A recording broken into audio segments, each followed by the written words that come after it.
a problem. All right, very good. Well, for those of you joining us, we've got folks joining us. Good morning. I'm Jim Schwartz here at Beck's Hybrids, and we'll kick this off in about 9 minutes, straight up at 8:30 Eastern time. So thanks for joining us, and we'll get going here in just a few minutes. Luke, I'm going to mute myself, but I'll be hopping back on to here about 5 minutes, and then we'll get her going. Okay? Okay, thanks, Jim. Hmm?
Good morning, everybody. Welcome. I have 8:25 Eastern time. We're going to start the webinar here in 5 minutes. Just let you know, as you enter the webinar, you are all on mute. We'll walk through some instructions for entering questions as we go, but we'll get started here in a little less than 5 minutes.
Morning, everybody. We're going to get started here in about 2 minutes.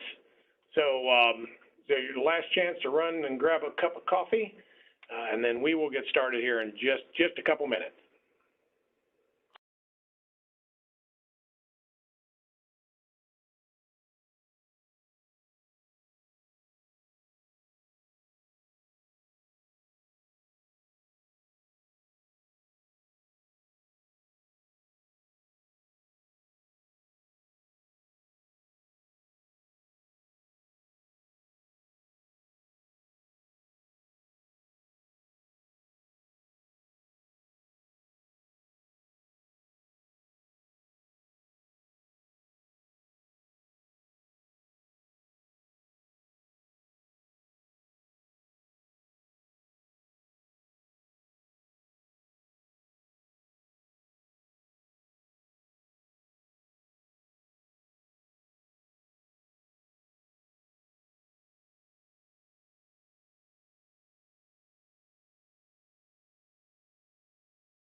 All right. Good morning, everybody. We're going to get this webinar started and get on time.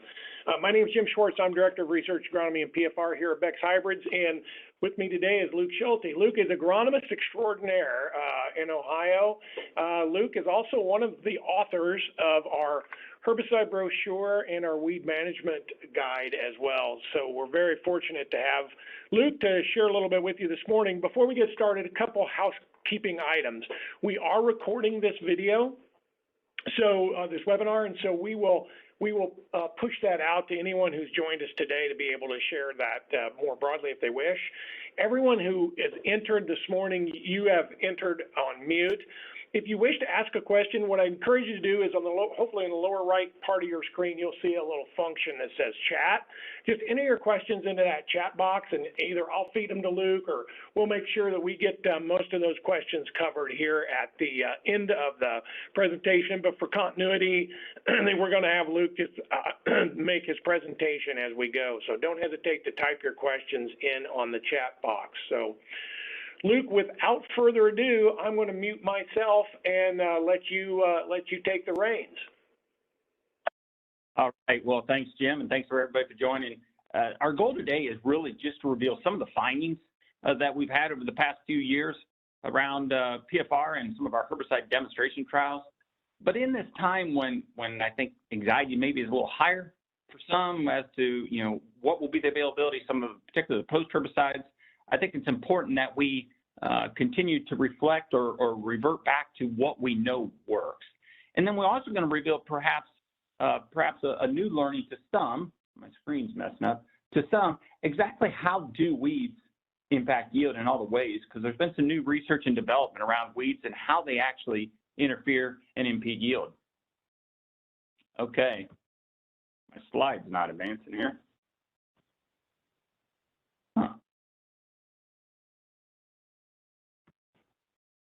Apologize, we're having a little trouble here. See if this works. Jim, did that change screens here on your end?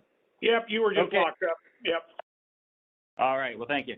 So I asked the question, what is that true cost of weed control? And that's what we're going to focus on today, because at a time when commodity markets are higher, but inputs are absorbently higher, obviously yield is very, very important always, but it's even more important when we're trying to offset high input costs. And so I asked the question, what is the true cost? Now, we can pull up virtually any herbicide budget from a university. This is 2021, and you can see what they allocate towards that actual herbicide cost. Obviously, one of the elephants in the room is what will they be like for next year? But is that the true cost of weed control? So as you look at these pictures, I ask you the question, do any of these situations, if these are your fields, do they give you a lot of anxiety? You're driving home from church on a Sunday morning, late Sunday morning, you don't usually work on Sunday, but do you get the sense of urgency in any of these situations as if, holy cow, I got to get the sprayer out and I got to get it going today? They don't really for me. When I look at these situations, I look at beans that are taller than the weeds, The weeds are pretty sparsely populated. I don't really see any dramatic or imminent threat.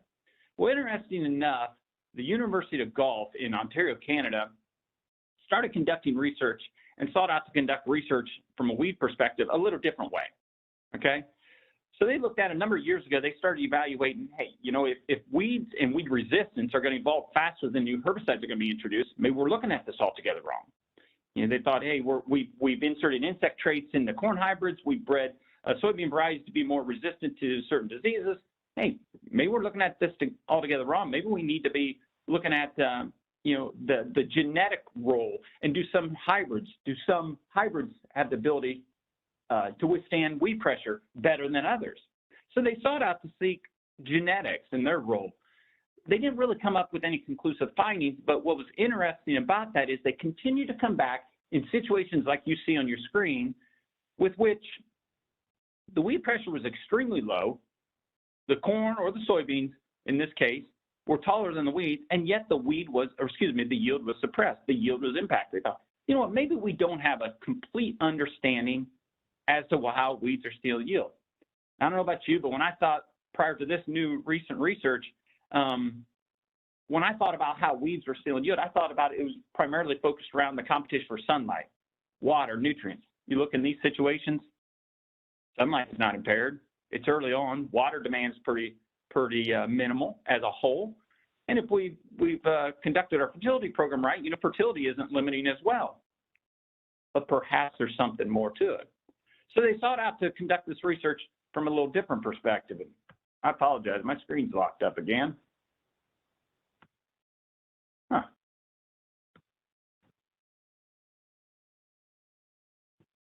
See if we can get this working. Can get it to advance.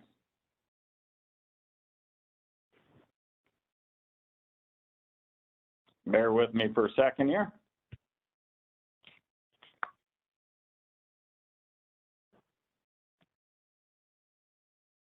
Well,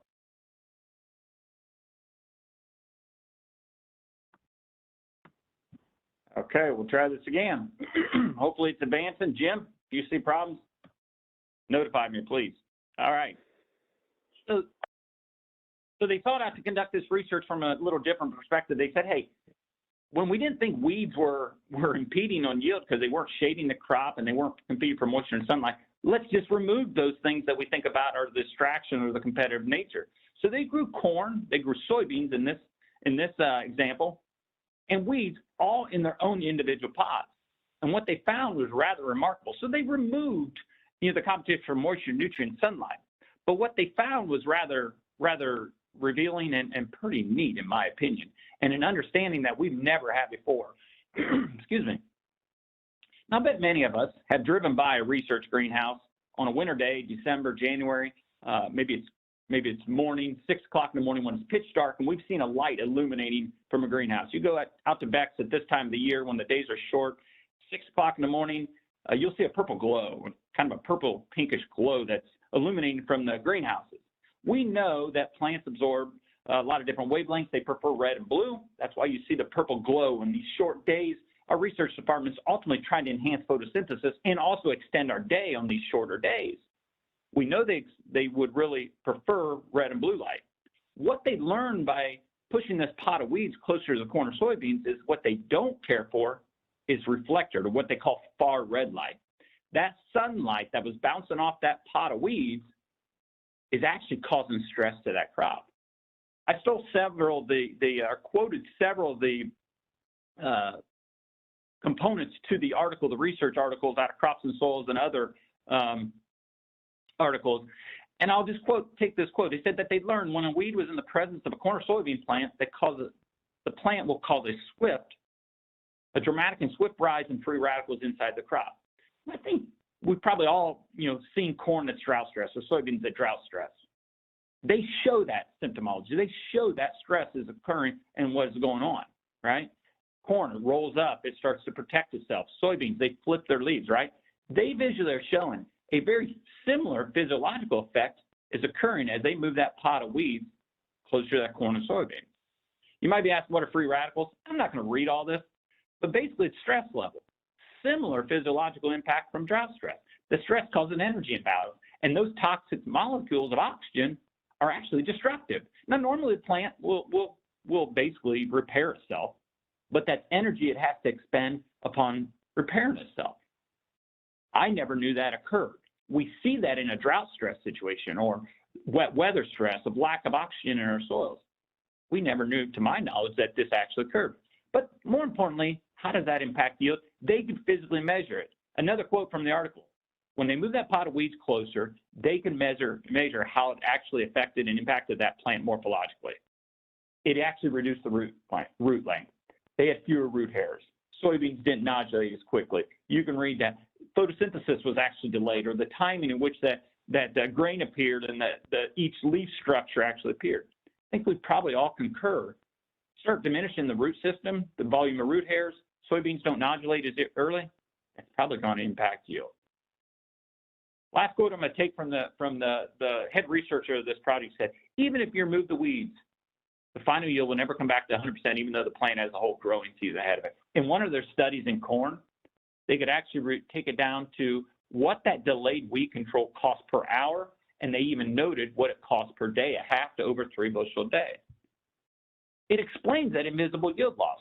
Why, when they had situations where sunlight, moisture, nutrients didn't seem to be competitive, there was still yield loss. Think about weed control to date. I'd ask you to look at it this way.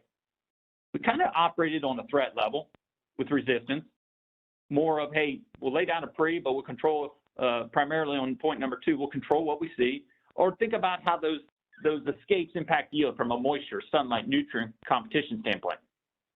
Reality is those are all reactionary. Can we sustain that? Enlist technology is new, but that phenoxacetic acid, it's a different salt today in Enlist and Enlist Duo, but it's about 75 years old. It's got some age, right? Another broad spectrum herbicide, dicamba, not much fresher, right? Not much more recent, over 50 years old. Glyphosate's been around. The first glyphosate was Roundup. It's over 50 years old. The newest broad spectrum herbicide on the market today is Liberty. We're putting a lot of faith in Liberty. It's still 25 years old, right? The gravitation, I think, as inputs are very, very high, is to maybe think, hey, maybe I should pull back my input cost selection. Maybe I should rely upon what I did maybe 10, 15 years ago. Reality is, with the age of some of these herbicides, even though the technologies are new, and with this newfound understanding of how weeds actually impede yield, to me, really should change our mindset and focus on never allowing weeds to emerge in the first place. Ultimately, sustainable weed control, the development of minimizing the development of herbicide-resistant weeds, involves getting right from start to finish, and that's what we're going to focus on today. Austin Scott gave me this quote from Benjamin Franklin, and boy, I thought it was really relevant in this situation. An ounce of prevention is worth a pound of cure. And that really, really bodes well when you think about trying to prevent them weeds from emerging in the first place and ultimately reflecting light, far red light, and impacting yield. So we're going to walk through the growing season. We got to get it right the first time. What's that hardest weed to kill? I know many of you can't answer on this because we have you muted, but when I think about the hardest weed to kill, I think it usually revolves around not a species, but a state of the weed. When we nick it up with herbicide or with tillage, prior to Liberty and Liberty effectiveness in the mid-2000s, realistically, when we nicked it up with a burn down, we usually killed it with a combine head, was my experience, okay? That injured weed becomes the hardest weed to kill. And there might be this thought around dicamba, 2,4-D, they're both synthetic auxins. Hey, they probably kill the same weeds. There are some subtle differences. And one of those is with the burn down situation, okay? Dicamba, especially when cool or when we have a lot of fluctuating temperatures, these are pictures from our own studies. You can see on the right, the Ingenia plus glyphosate, very effective when it comes to Maristell burn down.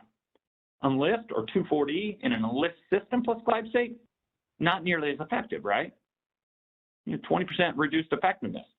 Now, can an Enlist, for those of you who have chosen Enlist, can that be successful? If Maristell is part of the equation, you didn't get your fall burn down done? Absolutely. But I would encourage you, think about another site of action, because the 2,4-D or the Enlist product itself is probably not going to be sufficient, especially if they get some size to it. When we included Sharpen, and I could, in this day and age where herbicide supply may be challenged differently in different parts of the areas, we used Sharpen. We went from 3/4 control to nearly 100%. I would expect a very similar control of mare's tail in a burn down situation as that center picture, with Enlist plus gramoxone or Enlist plus gramoxone metribuzin. That would be another option. It's probably going to take another side of action to have a thorough burn down. I mentioned I think the hardest weed to control is that weed that we booger up. What's the easiest weed to control? Not the dead one, not a species. To me, it's one that never emerges and never is stealing yield, because as soon as it emerges, remember back to the University of Gulf study, actually reflecting light and ultimately impacting that crop physiologically. Interesting enough about this research that was done in the Gulf, they said that some plants could actually detect competition and reflected light even prior to reaching the soil surface. Soybeans were one of them. In the presence of weeds, soybeans will actually change how they're growing prior to emergence. Just prior to breaking the soil surface, they actually could impede or actually alter and change their growth trajectory, just sensing that competition and that reflected light, even before they broke the soil surface. One thing about an Extend or XtendFlex system, probably my biggest learning in 2017 when Xtend soybeans came out, was the additional, and I'll say complement, not full-fledged residual, but the additional soil activity we get out of dicamba. These are some pictures from our Southern Illinois site on the left and from Ohio that we did here at London on the right. So on the left is Southern Illinois, where we have water hemp pressure that's obviously enormous. And again, I'm not trying to I guess, discourage the use of one technology or another. Ultimately, we want you to be successful, and any of these technologies can be successful. It's just important to know the strengths and maybe the pitfalls of each technology. As you can see, there's a significant amount of soil activity. We're a month later. There's a significant amount, or I should say, of additional soil activity, short-term residual, I might call it, when you include like an Ingenia or a dicamba-containing product in the pre, as opposed to 2,4-D. On the left, you can see the water hemp pressure is rather enormous. Now we move to the right picture. Picture on the right is at London, where our weed pressure is very, very suppressed. Our weed pressure is nothing like we have in Southern Illinois. But giant ragweed is more of a concern. But the same story is there. We're a month and a half later, not what I expect in field situations with the normal weed pressure of a lot of our commercial fields, but you can still see the difference in the additional soil activity you get out of dicamba. But it's not enough alone, okay? And I think this chart illustrates it. A lot of our ratings are based on water hemp. We have some giant ragweed in here as well, but that green bar represents water hemp. You can see as you move from Ingenia plus Roundup to Ingenia plus a very effective Zidua Group 15 herbicide, you can see we can't depend just on that dicamba as that pre. I know it may cost less output costs, but it will cost us more in the end. It's not sufficient alone. And that's where a comprehensive pre really comes into the equation. Now this data that you see here on top of these pictures is actually compiled data from 2016 through 19, okay? And we looked at Southern Illinois, we looked at the comprehensiveness of our pre and how that leads to cleaner fields at the end of the season. Each of them white flags represent water hemp that not only survived the pre, but survived the post as well. When you move from left to right, you go from a single site of action up to 2 and to 3 as you move from left to right.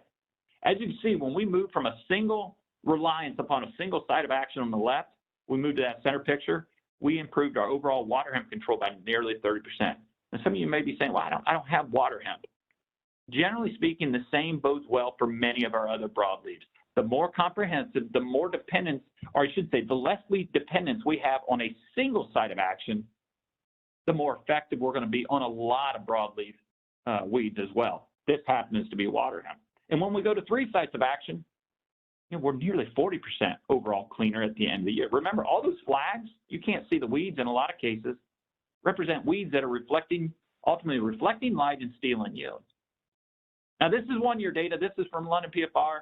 I did this study actually this past year where we have a different weed spectrum versus Southern Illinois, where we have ragweed, lamb's quarter, and so forth. But the same trend, as you can see, follows. I just highlighted the giant ragweed. On the left, Zidua, single site of action. It's not an effective site of action. So as we move to the middle there with boundary, we had 2 sites of action, but we really only have 1 that's effective on giant ragweed. As you follow that red arrow to the right, when we go to the Fierce XLT, you can see we have 3 sites of action, but only 2 that had any impact, and 1, most notably, on the ALS in Classic on giant ragweed. The same trend follows. You can see the more comprehensive the pre, the better the season-long weed control. All right, so that being said, you can answer, but you're going to answer in your own mind, I'm sure. When you think about all management practices that you perform on a field of soybeans, whether it be tillage, whether it be fungicide, whether it be foliar feed, fertility, of all the things we can do to a soybean crop from a management, what is the most synonymous with high yielding soybeans? What is the most consistent leads to high yielding soybeans? Whether you look at VEX data, you look at university data, the most common thread amongst high yielding soybeans is planting them as early as we can. However, what happens when we plant early? Sometimes we get beans that look like this. When we plant early, we're more likely to have, excuse me, a higher volume of those cold fronts. With those cold fronts brings moisture, right? Cold, wet soils aren't necessarily the most conducive conditions for soybean growth and ultimately herbicide metabolism, right? Those beans look kind of ugly, right? But those beans lived. This is from up around Defiance, Ohio to Northwest Ohio. Those beans lived. Now, is there yield loss when we go from that left picture to the right? I'd say it depends on the year. I also know the more weeds that escape that pre, the more we have to contend with in the post, and the more yield that they're actually impacting. But we have options. So much of our concern or the crop symptomology that you saw in the previous picture comes from that group 14 chemistry. They're very good chemistries like Sonic, Authority, Valor, Brand. They're the most abundantly used because they're very, very consistent. But they, in times when we have less than ideal growing conditions, they can be tougher for that soybean plant to metabolize.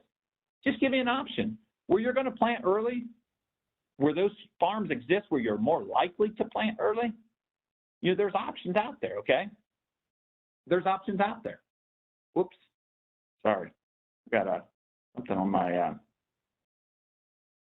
screen here, sorry.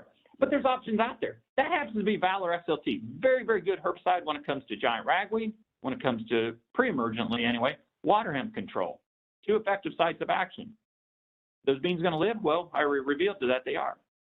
Consider maybe the bottom program. I'm not endorsing this as the only option, but it is an option. It's boundary plus first rate. We now have 3 effective sites of action. Equally, I would argue, depending on rainfall, equally as good of a program when it comes to giant ragweed and water hemp as far as the pre-emergent control with improved crop safety. My screen locked up again.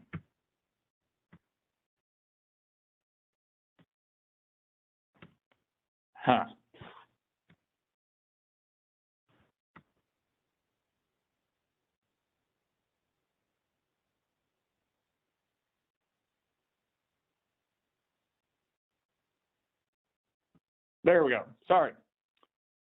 So the number 1 management practice is high yield soybeans. We certainly don't want to discourage you from planting early, but planting early should not dictate a reduction in that pre-emergent program. I would encourage you maybe just possibly considering an adjustment, minimizing that potential impact if we expect to see cool, wet conditions that predominantly come when we plant early. What about late weed flushes, or specifically late weed species like grasses, pigweed, water hemp, palmer? This is just an illustration showing how they work. Generally, when we apply pre-emergent chemistry, shortly before or at the time of planting, they last about a month, about 28 days. That yellow line represents our pre-emerge. So if we lay that out there the end of April, 1st of May, you know, it's going to be, you know, fairly weak by the time we get to the 1st of June, as that yellow line represents 30 days after. However, as you can see, its persistency is declining rather rapidly prior to those late flushes, or excuse me, the predominant weed emergence pattern of, say, water hemp. Grasses would be in that. Austin Scott, he's one of our herbicide specialists in the South. He gave me a good analogy. He said, think about that like a blanket. You lay that pre-emerge out there, you throw a blanket down, it's breaking down obviously from water, sunlight, microbes, several things, right? Eventually that blanket loses its ability to keep us warm, right? It eventually loses its ability to withstand weed emergence as well. And that's where when we're dealing with heavy palmer, or not even heavy, but dealing with populations of palmer amaranth, grasses that are that are rather significant, water hemp that emerged significantly later. That's when these in-season residuals really make sense prior to that pre-emerge running out. And we've done that research at Southern Illinois. When we think about specifically water hemp, now one thing I want to make sure I address, when we think about a lot of the group 15, all the group 15s, I should say, as far as Warrant, Zidua, Outlook, Dual, they don't have any activity on emerge weeds, so it's really critical that they reach the soil surface. For instance, Warrant, I believe we can apply it to R2. An R2 application when beans, all likelihood, are completely canopied, really isn't going to provide the value for that investment of that particular product because it's not going to control weeds that are up. The intention of those group 15s is to control weeds prior to ever breaking the soil surface. So when we look at from left to right, again, the flags represent the escaped weeds. When we look at from left to right, a pre followed by a post versus a pre followed by a post plus an overlapping residual, in this case is Warrant, we increased our overall season ending across 3 years by 6% when it comes to water hemp. Many might be reacting like, wow, 6%, is that worth that type of investment? I know in the past it's been probably $10 or $14 investment. I don't know what it will be this year. Joe Boldy, who used to be at Bex, he equated that based upon the population of water hemp that we have in Southern Illinois. That 6% equated to, I think, actually a conservative number, about 17 million viable seeds. Mike Hanawalt put this in perspective really well. If you think about 17 million seeds, that's about 3 boxes of beans. Unfortunately, we had a lot of volunteer beans at post-harvest this past fall with the good growing conditions and adequate moisture.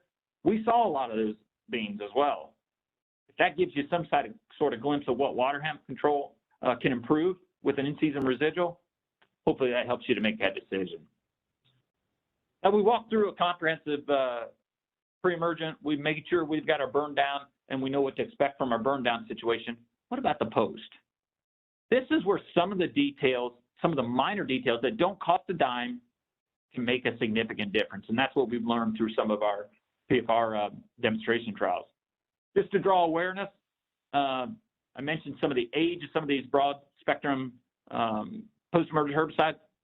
University of Tennessee, Dr. Larry Steckel confirmed dicamba-resistant water hemp. For many of us, this is probably the more alarming screen that we see on up on your screen now. These are water hemp populations that Dr. Kevin Bradley, and I believe he worked with the University of Purdue on glyphosate water hemp screenings for glufosinate or Liberty tolerance. As you can see, there's varying levels of concern. Unfortunately, this is 2020, and I don't know the findings. I've tried to find out. I'm not sure they've been released. But either way, when there's a concern level, and now that's 2 years old, we're putting a lot of faith in that and a lot of stock in the Liberty and Liberty performance. We want it to remain, right? Up until later last year, there was not any Liberty resistance within Beck's marketing area until last year. Palmer ambulance was confirmed. So it's important that we pay attention to the details to make sure Liberty has the viability down the road. So I expect many of you on the call are probably doing your own spraying. You may be hiring somebody else. But I would say that majority of that water is being sourced from a well. And if it's coming from a well, in all likelihood, it has a degree of hardness. And in all likelihood, it's probably considered very hard. Okay? Anything over 120 parts per million is considered very hard. My point here is that calcium, magnesium you can see within the red there, those are the cations, those are the elements that end up making our water hard and ultimately potentially interfering with herbicide performance. So many of you have heard about, AMS, you're probably using AMS, and you might be saying, wait, as long as I'm using AMS and putting it in the tank first, I should be good, right? So quick, maybe a little lesson, many of you already probably know this, of how AMS works. There's 2 roles for AMS, for ammonium sulfate, okay? Number 1, we need a nitrogen source. We need a nitrogen source to bond and basically magnetize with our weak acid herbicides, Liberty, clethodim, and List, glyphosate. We need a nitrogen source to actually bond with that herbicide and take that into the plant more successfully. Secondly, more importantly even, we need an adequate volume of sulfur supply so that positively charged calcium, magnesium, sodium that are in a lot of our well water compositions that makes it considered as very hard.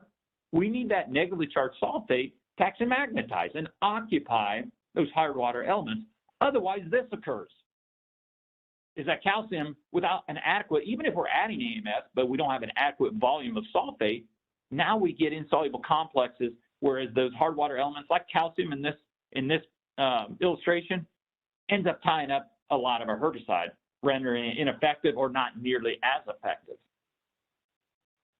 Now, I suppose many of you on the call have probably heard, like using liquid AMS. Oftentimes I ask growers who's using dry AMS, show of hands, I ask who likes using dry AMS, and 2/3 of those fall down. Yeah, dry AMS isn't the most convenient.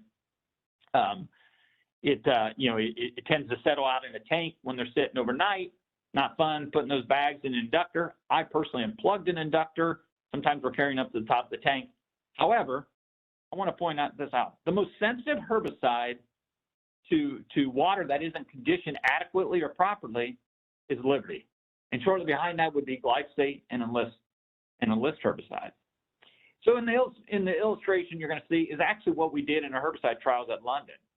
On the left is a liquid product, low use rate, good product. It has a drift retardant in it. It has a deposition aid. It has a defoamer. Really, really good product, but not necessarily a good product for Liberty applications where we need a high volume of sulfate in most of our well water.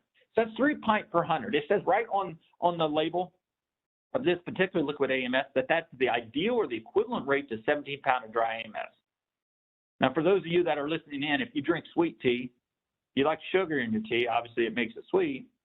Do you think that dry AMS, which happens to be 17 pounds on the right, which is somewhat the consistency of sugar, you think if you dump that in that pitcher on the left that it would remain a liquid? No. You may have heard that this low use rate liquid product is the equivalent to dry. These low use rate liquid products have their place. They are not going to likely be as effective when it comes to a very sensitive product to hard water like Liberty. They're not the same. Here's the pictures to prove it. So I actually did this one myself, this trial at London. Our weed pressure is not enormous, but the flags, like you've seen in the past, the flags represent the weeds that escape the pre. And in this case, we pretty much have giant ragweed was the most abundant, but we have some water hemp and lamb's quarter as well. The herbicide application on those two pictures or herbicide that was used was 32 ounces of Liberty, was the exact same. The only thing that changed from left to right is on the left is dry AMS, on the right is that 3 pint low use rate liquid AMS. As you can see, the herbicide is the same, the effectiveness is not. Now, for those of you that say, hey, I'm not going to go back to dry AMS, I've plugged too many inductors, it doesn't stay in suspension, I just don't like using it, I understand that. There are other options. But what you'll notice, these are both liquid AMS products. I use this product from Morrill Company. There's other products out there. I'm just using that one because it was approved as a tank mix partner with Enlist. But what do you notice there in the purple that I just highlighted? Look at the use rate. That volume, that 89.6 ounces equates to 3.5 gallons per 100 as opposed to 3 pint per 100. And look at the number of flags. That's 800 or 900% higher volume. May not be the handiest, but it is easier to meter liquids, easier to measure, easier to gauge your volume. Now here's the data. So on the left of that upright, if you can see my cursor, on the left of that upright black bar, those are all the herbicide treatments that we use to dry AMS. In the middle is the herbicide treatments with liquid AMS, low use rate, 3 pint per 100, and on the right is dry AMS, or is that more that hybrid product, okay? So an 8009 is the analysis. There's other products out there, but it's much higher use rate. What do you notice about what I just highlighted in circles there? Just the AMS component led to about a 13 to 15% increase in overall herbicide performance from a Liberty application. No cost difference to speak of, just perhaps some cases a little less convenient or a little higher volume there on the right. It's very difficult, in fact, I'll say impossible, to get the same amount of sulfate into a low use rate liquid product. And we will likely see the performance, especially when it comes to Liberty herbicide. Even what's highlighted there in purple, when you look at a Roundup Liberty tank mix, you might think, well, that'll cover up some of the inadequacies of my ammonium sulfate product. It still costs us, roughly 10% when it comes to overall weed control in that type of tank mix. Gallons matter. Many of you on the call have probably utilized Liberty in the past. Gallons matter. We saw about a 12% advantage when we went from 15 to 20 gallon with Liberty. It's a contact herbicide. Probably makes complete sense. I think in a year when Liberty supply is certainly being questioned, we know the cost of it is up. That really resonates with me. I want to make sure we get the most effectiveness out of that Liberty, regardless of the year, but especially when the cost is maybe 2.5 times what it was a year ago. So the keys to Liberty success, none of them are earth-shattering, but you can see each and every one of them, we can monetarily, and we can see from a rating standpoint, make a difference. That AMS source, 13 to 15%. The cheapest thing we'll put in the tank when Liberty is a tank mix component is water. The cheapest thing we'll put in the tank is additional water when it comes to a Liberty application, especially on a year like this year. 15 to 20 gallons is 12% difference in control. The right spray droplet, we're using Liberty or Liberty plus Roundup, we really want a medium-sized droplet, not a coarse droplet like we use with dicamba or Enlist products. That bottom bullet point becomes even more important this year when we're not sure if we'll be able to secure a secondary application of Liberty spraying during the heat of the day. Now, I'm sure some of you on the call probably are thinking about using or have decided to use Enlist. We've learned a few things throughout the year as well with Enlist. And oftentimes the question becomes, do I use glyphosate or do I use Liberty with Enlist? Those flags, again, represent water hemp. This is Southern Illinois, so we don't have a lot of giant ragweed down there. And flags represent water hemp that escaped the pre, followed by the post-tank mix. On the left is Enlist plus glyphosate. On the right, the post was Enlist 1 plus Liberty. There was nearly a 30% increased control specifically to water hemp with Liberty. In an Enlist system, post-emergent wise, when it comes to water hemp, we really do need Liberty. So Enlist, when we think about post-success, Enlist 1 plus glyphosate, and I want to give you options because I know supply is going to dictate what we use, but we also have to remember our weed spectrum. Enlist plus glyphosate, that's a very good ragweed program. Common and giant ragweed, very good. But when it comes to mare's tail, if it survived the pre, when it comes to water hemp post-emergent control, Enlist really needs Liberty. The beauty of that number 2 tank mix, we now have 2 sites of action effective on glyphosate-resistant water hemp, glyphosate-resistant mare's tail. Some of the quirks to Enlist herbicide are listed in bullet point number 3. Joe Isley out of North Dakota State, he worked a lot with this product even before it was labeled and learned some of the management steps that can make it most effective. And he said it can be a little bit of a fickle product. He encouraged growers to practice patience and use plenty of water. He actually suggested after we add the AMS to the water to wait 5 minutes before adding the Enlist herbicide after you've added dry AMS. He suggested waiting 2 minutes after you've added liquid AMS before adding the Enlist product. It can be a little cantankerous, good product. What is the ultimate emulsifier? It's water. And that's why he suggested utilize plenty of water, practice patience. One thing I do want to bring up here is those bottom 2 bullet points. If you're tank mixing Enlist plus Liberty, that 1-to-1 ratio, so every 32 ounces of Liberty, you want 32 ounces of Enlist 1, becomes even more important. And also with these synthetic auxins, dicamba is very, very similar, but when we mix Enlist with like a clethodim or a group 1 herbicide, there's a little bit of antagonism. So if we're utilizing clethodim, for instance, for volunteer Roundup Ready corn control, we want to increase that rate by about a third. Remember, that corn may not seem significant, but it's still reflecting light, losing yield. What is the true cost of weed control? I go back to Clarence Swanson's. How do we dollarize this? Even if we remove the weeds, the final yield will never come back to 100%, even though the plant has a whole growing season ahead of it. This is Dr. Stephen, can't really pronounce his last name real well, Knivzik, where they dollarize what it costs, what it ultimately leads to when we delay a weed control application. This year, it may be fear of being able to replace that product. But what does that cost us? There's money attached to all of this. So could you tell us a little bit about yield loss when you delay weed management? Right. There is money tied on the end. Basically, based on our research, we come up with a general rule of thumb, what I called, the 2% yield loss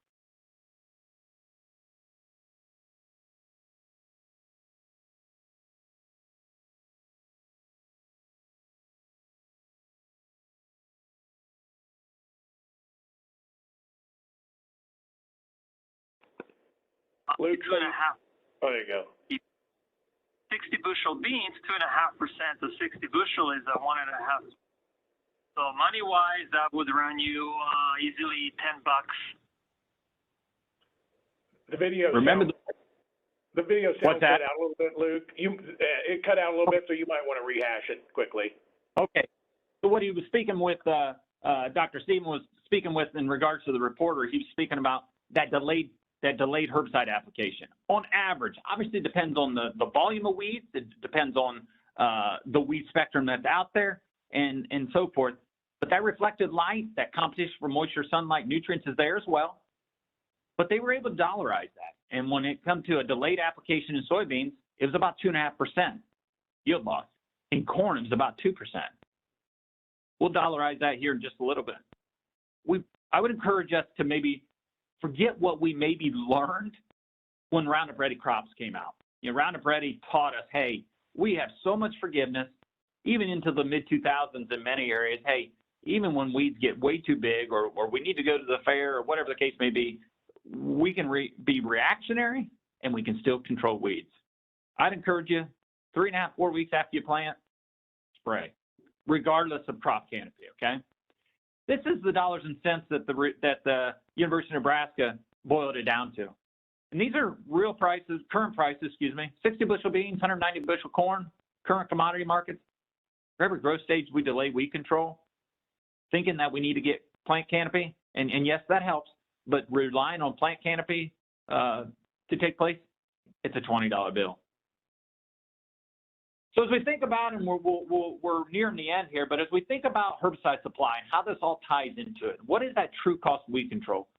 Glyphosate and Liberty are probably the two products that we hear the most concerns about. I spoke with several folks out in distribution and manufacturing. Those are the two products that are probably the most concerning. They obviously impact a soybean acre more so than corn, but regardless, in a year when inputs are high, I think these potential scenarios exist. I think growers, some of you maybe think, well, hey, my fertilizer is much higher, my nitrogen is significantly higher, field tile is higher, fuel's higher, the replacement equipment's much higher. I've got to cut the budget somewhere. I would caution you to make it to your weed control program, to make those cuts to your weed control program. And I think some of these, these situations are going to likely exist for that grower that chooses to maybe save some cost on that pre and either eliminates it or reduces, or maybe he goes to a generic that isn't really the equivalent and so forth, okay? That could lead to, number one, 2 post trips. But will we have an adequate supply to get those 2 post trips? Some people will. I think many folks won't. Number 2, though, how does the economics play in that? How does that look? What does that look like when a grower chooses maybe to reduce some costs on the pre? I understand the need or the desire to want to do that. I get that. And now we don't have enough post material to feel confident we'll be able to come back and clean up the escapes if we go in too early. So we delay that post trip. What do the economics look like? The ideal scenario, and again, these are for illustration purposes only. I have estimated the cost. That pre-emerge costs $36. I may be off 10, 20%. I use $80 Liberty in the post. I know there's some that have bought it, quite a bit cheaper, and I know it's talking with several retailers, it's higher today, but I used what I think is roughly an average. Ideally, we put that pre down, we come back with a post. I use 36 ounces at about V3. Our net cost, our chemical cost, our true cost is about $59. Now let's move to what may be tempting for some folks is to maybe cheapen up that pre. So grower used a generic, maybe it had the same components, but not the same ratio of components and active ingredients within that generic. I use 40% of the cost of the ideal scenario. So that's $15. Wow, say $21. Looks good early on. Then out of fear, grower says, hey, I think real situation is I don't think I'll be able to get any more glyphosate or any Liberty in this case, just post-spray GAN if I don't wait long enough. And so he delays that post application and so forth. He delays it by 2 growth stages. Now he has to increase that Liberty rate to get the same, hopefully to get the same effectiveness. Let's assume that. But look at that third bullet point down. Look what that yield reduction cost. On average, if you think about the University of Nebraska, 2 growth stages at today's commodity prices, It's significant. It's significant. The true cost and the true comparison is a $20 bill again. And that's assuming that we have equal weed control and no further development of herbicide resistance. That's the true cost. And that's the fear and the temptation, I think, that will be amongst many of us as we head into next season with input prices high. Weed control to me is all about balance. We want to think about how do we maximize weed control. Ultimately, we want to minimize crop response, but more importantly, make sure that we can sustain these technologies in the future. It really begins at the beginning of the season from start to finish and paying attention to the details. So as we're wrapping up, in summary, some things that I would keep in mind. Think about that invisible yield loss. Picture in your mind how the University of Gulf, when they moved that pot of weeds closer to the corn and soybeans, they couldn't see the visible yield loss. They couldn't see how that plant was reacting, but it was there. They were able to morphologically understand better than ever how them plants were responding to that reflected light. And it was causing a very similar physiological response as drought stress. And that is what's dollarized right there, that 2 to 2.5% yield loss, but it's invisible. Treat herbicides like a system. University of Gulf, they actually referenced this. They said this actually defies past weed research. This actually goes against past research. In the past, generally speaking, if we could keep fields clean beyond, early vegetative stages, V2, V3, and we ended with good weed control and adequate weed control, generally weeds were thought not to be competitive and not to ultimately rob yield.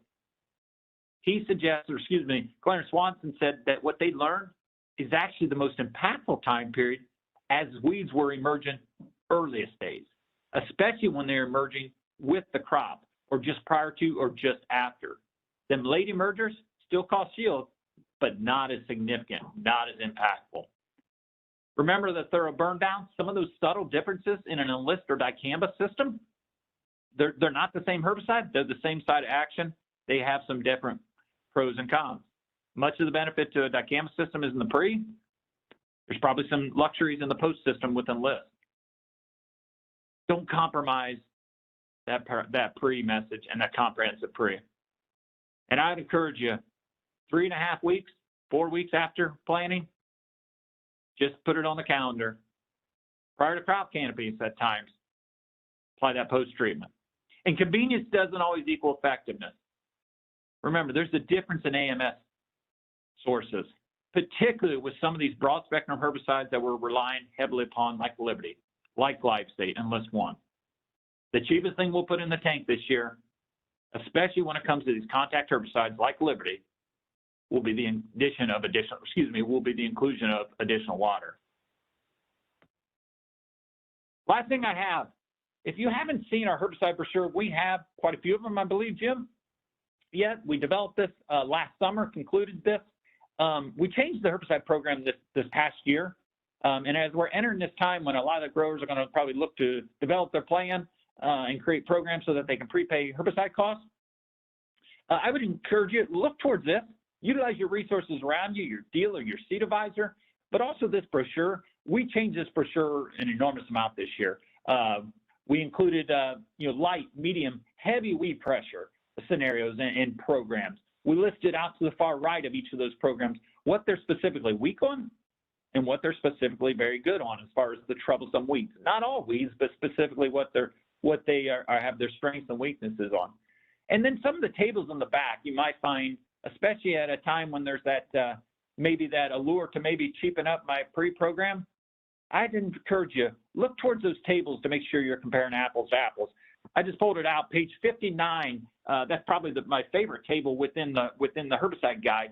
It's a list of herbicide premixes on the soybean side.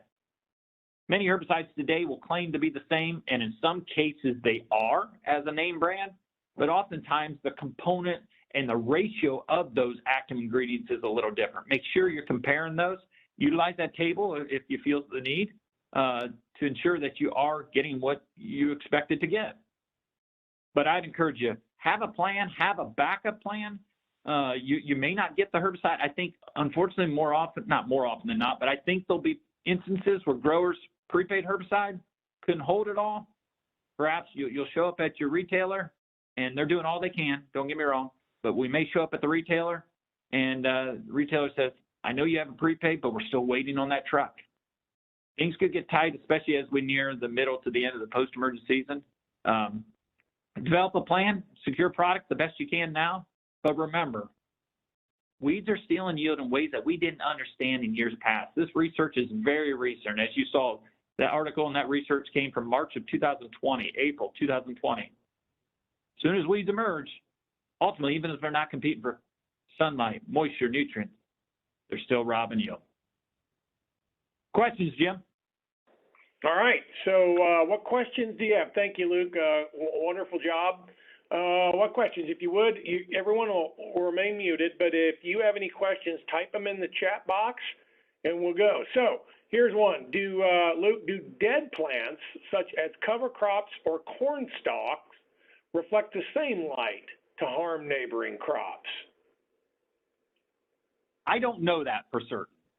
I think, for one, this research is extremely recent conclusion. They've been working on it for a number of times, but there's still a lot to be learned. I don't know that, Jim. I would expect to some extent they do until they lose their pigmentation. Dead weeds still are reflecting, but it's less and less as they die, but I don't know that definitively. One thing I think you'll find, and this is why I believe we're at the infancy stages of this type of research, and the industry is they did the majority of this research when they looked at reflective light and how that impedes yield and the reaction that it causes within that plant. They did the majority within corn and soybeans. But interesting enough, on the corn and soybeans, they always kept the crops and the pots separate. So weeds in one pot, corn, soybeans within another. In one study, in one example, they actually grew a tobacco plant. And then in this case, they did have grass seedlings within the same pot, but completely around the perimeter of that pot. So they grew the tobacco plant. I envision a tobacco seedling or transplant getting a little bit of head steam, but they specifically said the grasses were very small and they were at the very perimeter of the pot, never touching the plant, and making us believe that they were also much shorter than the tobacco plant. And they said in every one of those examples or every one of those trials, said time after time, those grasses reflected so much far red light, but more importantly, tobacco apparently is extremely sensitive to weeds and ultimately that reflected light. They said time after time, it actually killed the tobacco plant. So unfortunately, I don't have the answer to your question. I would expect it changes as that weed is dying, but I do believe we're at the infancy stages of this complete understanding. So Luke, you showed some pictures with Enlist and water hemp. I guess the question is, will Enlist not do a good job controlling water hemp without Liberty, or do you have to have Liberty in order to control water hemp? Give me some feedback. Okay, so there's a lot of things to that. As a whole, when everything's perfect, when we got 2-inch water hemp, when we can get coverage that's tremendous with an Enlist 1 plus glyphosate application, because a lot of times we'll run glyphosate for grass killer, I should say, because Enlist wouldn't have any activity. If everything were perfect, really good killing conditions, the plants are super susceptible, they don't have much of a cuticle buildup, they're small, the water hemp are small, can Enlist be successful in those situations when everything is ideal, the water's conditioned right? Yes, without Liberty. Realistically, I think it's important that we plan for a Liberty application, because once they get any volume of size, remember in a lot of those in that picture, well, you didn't see it, I should say, but we spray really proactively and try to mimic what we think are good management practices. And many of those escapes were 6-inch water hemp. Well, that can happen very quickly. So Enlist 1 plus glyphosate can be mildly successful for greatest success, especially when not everything is ideal. Liberty is going to produce the best result. So, Luke, in a no-till system, would you be concerned using a product like Trivence that has an ALS in it, 'at planting time? So the question is, would I be concerned at planting time from a crop response? I'm assuming. In a no-till system, would you be concerned using a product like Trivent that has an ALS in it at planting time? So Trivent is 3 modes of action, okay? So it's and by the way, yes, I'm sorry, it is a crop safety question. Okay, good to know. I was expecting it to go there, but wasn't sure. So Trivent has 3 sites of action: ALS, metribuzin, and Valley. Okay, and it can be a little bit harder on soybeans, especially if it's applied, as the question says, right at planting time. If, for one, it's applied at planting time, so there is not necessarily any time and duration of time to break down that persistency of that herbicide, but it's going to be, the most concerning if we have less than ideal growing conditions. When we have good growing conditions, many of these herbicides, even the PPO-containing herbicides like Trivent, are extremely tolerable and manageable and metabolically digested well by the plant. It's when we have less than ideal growing conditions or adverse conditions, particularly cool and wet, because that plant's just kind of like sitting in a cesspool of that particular herbicide. So applied at planting with extremely good growing conditions afterwards, I would suggest, or I would expect it wouldn't be as harmful.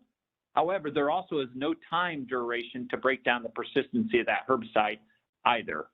Okay, so keep that in mind. And there are variations and as well as differences amongst variety selection on soybean genetics today as well.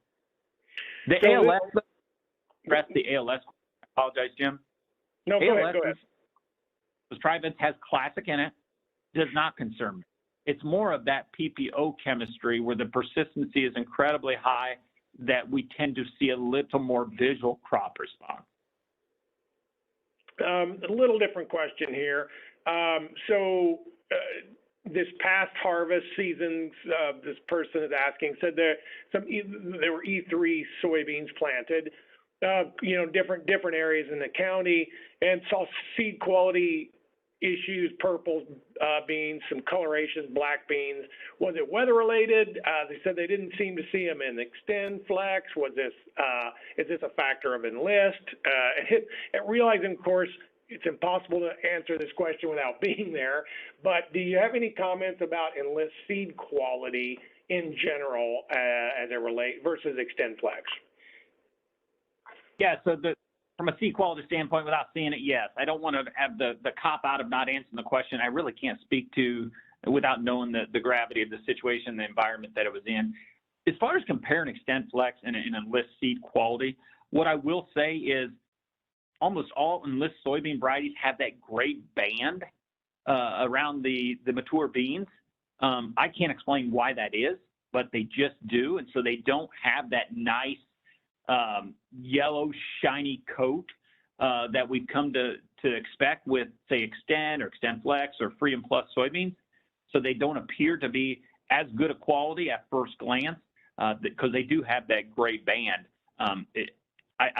Jim, maybe you can explain that. I don't know why that is, but that just exists, and it can give us a subtle or sometimes deceptive opinion of the quality of them. Right. Yep. Good. I don't have any more questions. Luke, we're going to wait. Are there any more questions?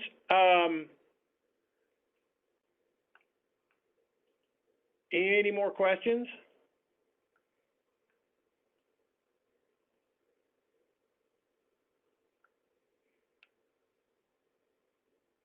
Let's wait just a second. See if anybody has any questions yet.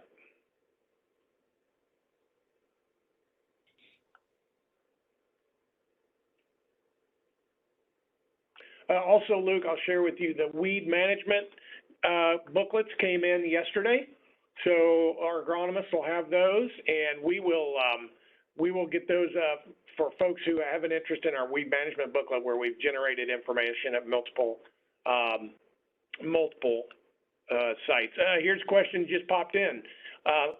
Luke, any thought on new post-dicamba restrictions for 2022? I will attempt to answer that. quite frankly, I don't know what may be coming down the line. I know the EPA continues, quite frankly, to evaluate how safely can we apply these dicamba formulations. We do know Ingenia XtendiMax are much, much safer, not only because of the salt that they use, that's much safer, but at the same time, the VRA components are helping tremendously, and those have been university and I shouldn't say endorsed, but university tested. University of Tennessee has done a lot of work with these new VRA products. I will tell you there is some conversations that are taking place now amongst the EPA to possibly make dicamba a pre-only type of application. I don't know what they will end up deciding to do. I guess my thoughts are a couple. Number one, I hope that they'll provide us that if there is going to be a label amendment, that and I expect they will try to provide us with that label amendment and prior to the season and prior to the cropping season, so we can make adjustments. But I think the important thing is to think back to what I tried to mock up with that illustration of that pot of weeds and that pot of beans. We now have a better understanding than we ever had of how weeds ultimately impact yield. And it's not just competition like I was thinking about, quite frankly. And so while I'm not dodging the question, I don't know, I do think, especially with this newfound understanding of how weeds reflect light and ultimately steal yield and cause stress within a crop that is very similar to drought stress, it becomes more paramount than ever that we develop a pre-emergent program to try to minimize the ability for them to emerge in the first place. And in an Xtend or XtendFlex system, you saw the pictures. That is where that product has really got that technology has an enormous, I'll say, advantage, but also just a lot of strength in utilizing dicamba in a pre-emerge situation, even if that is the way the EPA trends towards. Yep. Well, here's what we know. We know they're having conversations. Beyond that, we have no idea what they're going to do. That's really right now, that's where it's at. So, okay, Luke, we are out of questions. Thank you. Great job. Really appreciate it. For those of you on the call, just a reminder, we did record it, and we will send this out more broadly. If you'd like to share that, please feel free to do that. Don't hesitate to reach out to your Beck's agronomist or your seed advisor. Let us know how we can serve you and help you through more of these questions as we go. So thanks, everybody, for joining us. Luke, thank you. Great job. Appreciate it. Have a great day. And if we don't have another call before then, everyone have a very Merry Christmas. So thanks, Luke. Appreciate it. Thank you, everybody.